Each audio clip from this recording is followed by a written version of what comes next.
At some point today, you said yes when every part of you meant no, and then you smiled, helped, showed up anyway, and called it being a good person. Maybe someone needed something from you. Your time, your energy, your emotional attention. And even though your body already felt exhausted, you gave more. Because disappointing other people feels heavier than disappointing yourself. So you keep choosing them. And somewhere underneath that, a quiet resentment appears for a moment. Not toward them, toward yourself. But even that guilt quickly gets buried too. Because your own needs have started feeling dangerous to fully acknowledge. And most people never realize this is happening while it is happening. They think this is kindness, generosity, selflessness. But often, it is something much deeper, a survival pattern, one that usually began long before you were old enough to understand what was happening to you emotionally. Because some people were not taught that their needs mattered equally. They were taught that love was earned through usefulness, through emotional caretaking, through becoming easy to need. So now, they instinctively monitor everyone else before they ever check in with themselves. You see it in small moments, the way they immediately respond to messages even when emotionally drained, the way they apologize for things that do not require apology, the way they say, "It's fine," while quietly carrying exhaustion nobody notices. And eventually, this becomes automatic. You stop asking yourself what you actually feel because your attention is permanently aimed outward, toward everyone else's emotions, everyone else's comfort, everyone else's expectations. That is why self-abandonment rarely feels dramatic. It feels normal, functional, responsible. People even praise you for it. They call you dependable, caring, emotionally mature. But what they often do not see is how emotionally invisible you have become inside your own life. Because somewhere along the way, you learned that your value came from how much you could carry without complaining. So now rest feels selfish. Boundaries feel cruel. And having emotional needs of your own creates guilt almost immediately. That is not personality. That is conditioning. A nervous system that slowly learned, if my needs create tension, it is safer not to have needs. And over time, that survival adaptation changes the relationship you have with yourself completely. You begin abandoning your own emotions before anyone else even gets the chance to dismiss them. You silence yourself preemptively. You minimize your exhaustion. You convince yourself other people probably need care more than you do. And eventually, you become deeply emotionally available to everyone except yourself. That is why people who struggle with self-abandonment often feel strangely disconnected from their own identity. Not because they lack emotions, because they became too focused on managing everyone else's. You see it especially in people who grew up around emotional unpredictability. Homes where keeping the peace became more important than expressing pain. Environments where being easy felt safer than being honest. So they adapted beautifully. They learned how to read moods quickly, how to avoid conflict, how to emotionally shape themselves into whatever made relationships feel stable. But there was a cost. Because when survival depends on becoming who everyone else needs, you slowly stop knowing who you are without them. And that creates a very quiet grief. The grief of realizing you spent years showing up for everyone while emotionally disappearing from yourself. But self-abandonment becomes even more painful when it starts affecting the promises you make to yourself. Because eventually, you stop trusting your own voice internally. You tell yourself you need rest, then ignore it. You promise yourself boundaries, then break them immediately for someone else's comfort. You say you are overwhelmed, then volunteer for more anyway. And every time this happens, your nervous system quietly absorbs another message. My needs are not important enough to protect.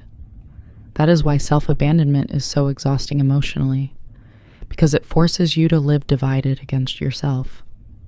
One part of you feels depleted. The other part keeps performing anyway. And after enough years of this, you no longer know whether you are helping people out of love or because you are terrified of what happens if you stop. And the hardest part is, from the outside, this survival pattern often looks beautiful. You are the reliable one, the emotionally supportive one, the person everyone calls during a crisis. You remember birthdays, you check on people, you notice emotional shifts nobody else notices. You give people comfort even when you are emotionally running on empty yourself. And because of that, people rarely realize how tired you actually are. Sometimes you barely realize it either, because self-abandonment does not always feel painful in the moment. Sometimes it feels rewarding. You feel needed, valuable, important. And for people who learned very early that love had to be earned emotionally, being needed can feel dangerously close to being loved. So you keep overgiving, keep over-explaining, keep overextending yourself emotionally, hoping that if you become useful enough, indispensable enough, people will finally choose you the way you choose them. But eventually, something inside you starts breaking quietly, not dramatically, quietly. You begin feeling emotionally exhausted around people you genuinely care about. Small requests start feeling heavier than they should. You fantasize about disappearing for a while, just so nobody needs anything from you anymore. And then the guilt arrives immediately after. Because even imagining rest feels selfish now. That is what prolonged self-abandonment does. It disconnects you from the ability to recognize your own exhaustion as something deserving care. You become emotionally compassionate toward everyone except yourself. And over time, that creates another painful survival pattern. You stop trusting your own feelings, because your feelings have been ignored for so long, even by you, that eventually they stop feeling valid at all. You second-guess your boundaries. You explain away your discomfort. You convince yourself you are too sensitive. And slowly, your inner voice becomes quieter and quieter underneath everyone else's expectations. That is why people trapped in self-abandonment often feel strangely empty when they are finally alone. Because the entire self was built around emotional responsiveness to others. Without someone needing something, they no longer know how to emotionally locate themselves. And this usually begins much earlier than people realize. Often in childhood, when love felt connected to emotional performance, being easy, being helpful, being emotionally low maintenance. Maybe conflict in the home felt dangerous. Maybe expressing needs created rejection. Maybe being good became the safest way to stay emotionally connected to the people around you. So your nervous system adapted beautifully. It learned how to prioritize everyone else first. And eventually, that adaptation became identity. You stopped asking, "What do I need?" and started asking, "What will keep everyone else okay?" But the tragedy is, people who abandon themselves emotionally are often the people most deeply in need of care. Because underneath all the giving, there is usually a person who has been emotionally starving for a very long time. Starving for rest, for softness, for permission to exist without constantly earning their place in other people's lives. And this is the moment where many people finally realize something painful. They were never taught how to love themselves without usefulness attached to it. That is why slowing down feels uncomfortable, why boundaries feel unnatural, why receiving care can feel almost embarrassing, because survival taught you that your worth lived in what you provided emotionally for others, not in your existence alone. But this is the truth your nervous system has been trying to reach for underneath all the exhaustion. You do not have to abandon yourself in order to be loved. Real love does not require self-erasure. Real connection does not require emotional self-destruction, and healing from self-abandonment is not becoming selfish.